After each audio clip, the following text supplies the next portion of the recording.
நாளைக்கான வீடியோ தாங்க வந்திருக்கு. வீடியோ வந்து சூப்பரா இருந்துச்சு அப்படி தாங்க சொல்லணும். இந்த வீடியோல பார்த்துக்கிட்டோம்னா, நம்ம பாரதி இருக்காங்கல்ல, பாரதி வந்து அழகரையும், ஆண்டாளையும் வந்து சேர்த்து வைக்கிறதுக்காக பல போராட்டம் வந்து நடத்திக்கிட்டு இருக்காங்க அப்படின்னு தாங்க சொல்லணும். அவங்க 2 பேர் வந்து மனசால வந்து கிட்டத்தட்ட வந்து சேர்ந்துட்டாங்க அப்படி தாங்க சொல்லணும். அதெல்லாம் பார்க்குறப்போ சேனலை மட்டும் மறக்காம லைக் அண்ட் சப்ஸ்கிரைப் மட்டும் பண்ணிருங்க. நம்ம ஆல்ரெடி ஃபர்ஸ்ட் வீடியோ வந்து போட்டாச்சு. இது வந்து செகண்ட் பார்ட்டு.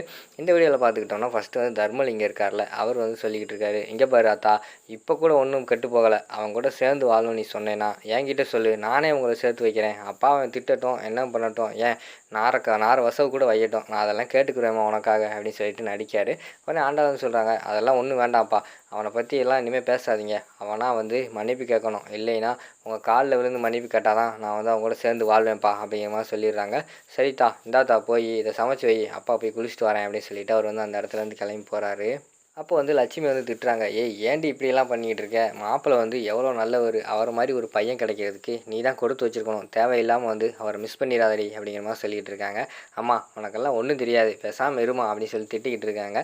அந்த இடத்துக்கு வந்து பாரதி வந்து வராங்க. "ஏய் என்னடி, எதுக்குடி அம்மாவை திட்டிக்கிட்டு இருக்க" அப்படிங்கிற மாதிரி சொன்ன உடனேயும், "எங்கே பாரு, திருப்பி திருப்பி அவங்க கூட சேர்ந்து வாழுன்னு சொல்லிக்கிட்டு இருக்காங்க" அப்படிங்கிற மாதிரி சொல்கிறாங்க. "நானும் அதை தான் சொல்கிறேன், அவர் கூட சேர்ந்து வாழு ஒழுங்கா, அவ்வளோதான் நான் சொல்லுவேன்" அப்படிங்கிற மாதிரி சொல்லிக்கிட்டு இருக்காங்க. "இங்கே பாருங்கள், தேவையில்லாமல் என்னை எல்லாருமே வந்து அதையே சொல்லிக்கிட்டு இருக்காதீங்க" அப்படிங்கிற மாதிரி வந்து நம்ம ஆண்டாள் சொல்கிறாங்க. "ஏய் உனக்கு நல்லது சொன்னால் கசக்குதா? இப்போ என்ன பிரச்சனை? உங்கள் அப்பா பேச்சை கேட்டு இப்படிலாம் பண்ணிக்கிட்டு இருக்கியா" அப்படிங்கிற மாதிரி கேட்காங்க. "எங்கள் அப்பா பேச்செல்லாம் நான் கேட்கல, எங்கள் அப்பாவுக்கு வந்து அவமானப்படுத்தினா அதனால தான் நான் அப்படி பண்ணிக்கிட்டு இருக்கேன்" அப்படிங்கிற மாதிரி சொன்னோடனே, "உங்கள் அப்பாவை யார் அவமானப்படுத்தினது? உங்கள் அப்பா ஸ்வேதாவை கூப்பிட்டு வந்தால, எது கூப்பிட்டு வந்தாங்க" அப்படிங்கிற மாதிரி சொன்னோடனே, "உனக்கு நல்லது நடக்கணும்னு சொல்லிட்டு கூப்பிட்டு வந்தாங்க, அது வந்து இப்படி தப்பாயிடுச்சு" அப்படிங்கிற மாதிரி வந்து ஆண்டாள் சொல்கிறாங்க. "அதே மாதிரி தான் உனக்கு நல்லது நடக்கணும் அப்படின்னு சொல்லி தான் அவங்களும் அந்த நாடகத்தெல்லாம் நடத்துனாங்க, கடைசியில் அந்த நாடகம் தப்பாக போச்சு, அதை மட்டும் புரிஞ்சுக்க மாட்டேங்க.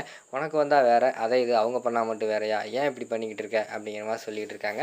"நல்லா சொல்லு பாரதி, இவளுக்கெல்லாம் உன்ன மாதிரி ஆளு சொன்னால் தான் புத்தி வரும்" அப்படின்னு சொல்லிட்டு அந்த இடத்துல வந்து லட்சுமி வந்து போயிடுறாங்க. "இங்கே பாரு, இப்போயும் ஒன்றும் கெட்டு போகலை, இப்போ வந்து பிரச்சனை வந்து ரொம்ப அதிகமாகிடுச்சு, அதனால தான் நான் உங்ககிட்ட சொல்கிறேன். நான் சொல்ல போகிறது ஒன்றும் உனக்கு புதுசு கிடையாது, நான் ஆல்ரெடி உங்ககிட்ட வந்து சொன்னது தான், சரியா?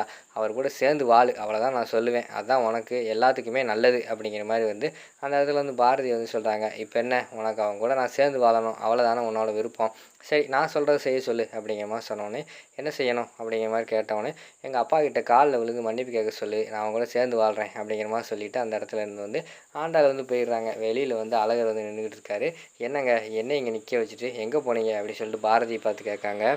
"ஏங்க உங்களுக்காக தாங்க பேச போனேன், அந்த ஆண்டாள்கிட்ட பேச போனேன்" அப்படிங்கிற மாதிரி சொன்னோன்னே, "என்ன சொல்கிறா அவ, உங்கள் அப்பா பேச்சை கேட்டுக்கிற திமிரா பேசிக்கிட்டு இருக்காளா" அப்படிங்கிற மாதிரி சொன்னோடனையும், "இல்லைங்க, அவளுக்கும் உங்களை பிடிச்சிருக்கு, உங்களுக்கும் அவளை பிடிக்குது, ஆனால் அப்போ அவங்க அப்பாட்ட போய் மன்னிப்பு கேட்கணும்னு சொல்லிக்கிட்டு இருக்கா, மன்னிப்பு கேட்டால் அவங்க கூட சேர்ந்து வாழ்வேன்னு சொல்கிறா" அப்படிங்கிற மாதிரி சொன்னோன்னே, "அவங்க அப்பங்கிட்ட போய் மன்னிப்பு கேட்கணும்னு அவசியம் எனக்கு கிடையாதுங்க, அவனை மாதிரி ஒரு அப்பனை இந்த உலகத்தில் எங்கேயுமே பார்த்தது இல்லைங்க, அவன்கிட்ட அப்படி மன்னிப்பு கேட்டு தான் நாங்கள் 2 பேரும் சேர்ந்து வாழ்ந்துருந்தோம்னு வச்சுக்கோங்களேன், அப்படி ஒரு வாழ்க்கையே எனக்கு தேவை கிடையாது, போட்டின்னு சொல்லிட்டு போய்கிட்டே இருப்பேங்க" அப்படிங்கிற மாதிரி வந்து அழகர் சொல்கிறாங்க. "ஏன் அழகர் இப்படிலாம் பேசிக்கிட்டு இருக்கீங்க, அவளுக்கு உன்னை ரொம்ப பிடிக்குது, அதுதான் பிரச்சனை" அப்படிங்கிற மாதிரி சொல்லிகிட்டு இருக்காங்க. "என்னை பிடிக்குதுங்க, அது கரெக்டு தான், ஆனால் அவங்க அப்பா பேச்சை கேட்டுட்டு என்ன சொன்னாலும் நம்பிக்கிட்டு இருக்காளே, நான் என்ன பண்ணுறது, அவள் கூடலாம் சேர்ந்து வாழ முடியாதுங்க, நாளைக்கு திருப்பியும் ஏதாவது அவங்க ஐயா சொல்லுவார், அதை கேட்டுட்டு என்னை வேண்டான்னு சொல்லுவாள், அதெல்லாம் சரியாக வராது, அவள் என்னைக்கு தப்பாக உணர்ந்து திருந்தி வாராளோ அன்னைக்கு நான் ஏற்றுக்கிறேன், அவங்க அப்பா காலில் விழுந்தெல்லாம் மன்னிப்பு கேட்டு அவள்லாம் ஏற்றுக்க முடியாதுங்க" அப்படின்னு சொல்லிட்டு அந்த இடத்துல வந்து அழகர் வந்து கோவப்பட்டு போயிடுறாரு.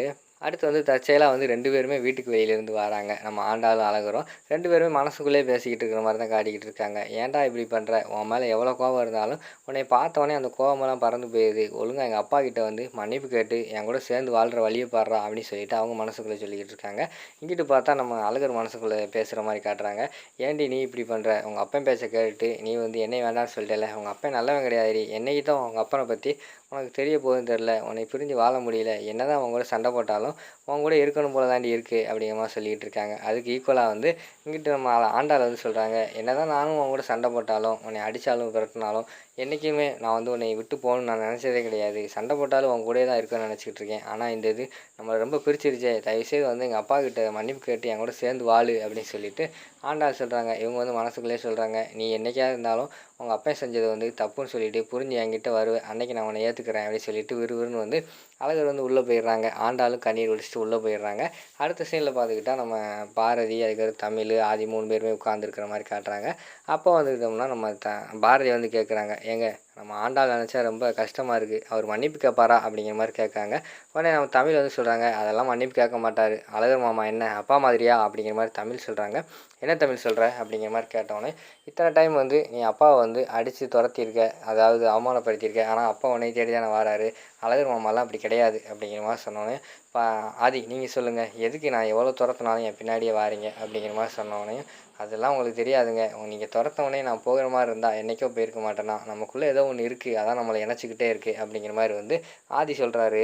ஆதி இனிமேல் நான் வந்து உங்களை விட்டு பிரிஞ்சே போக மாட்டேன். இனிமேல் நான் நடந்துக்கிறத பார்த்து நீங்களே சந்தோஷப்பட தான் போகிறீங்க. ஆனால் நமக்கு இடையில வந்து உங்கள் ஃபேமிலியிலேருந்து யாருமே குறுக்க வரக்கூடாது அப்படிங்கிற மாதிரி பாரதி சொல்லிக்கிட்டு இருக்கிற மாதிரி காட்டுறாங்க.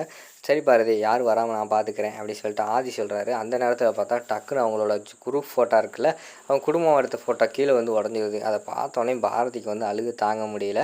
அதோட பார்த்துக்கிட்டிங்கன்னா அந்த செகண்ட் பார்ட்டை வந்து முடிச்சிடுறாங்க.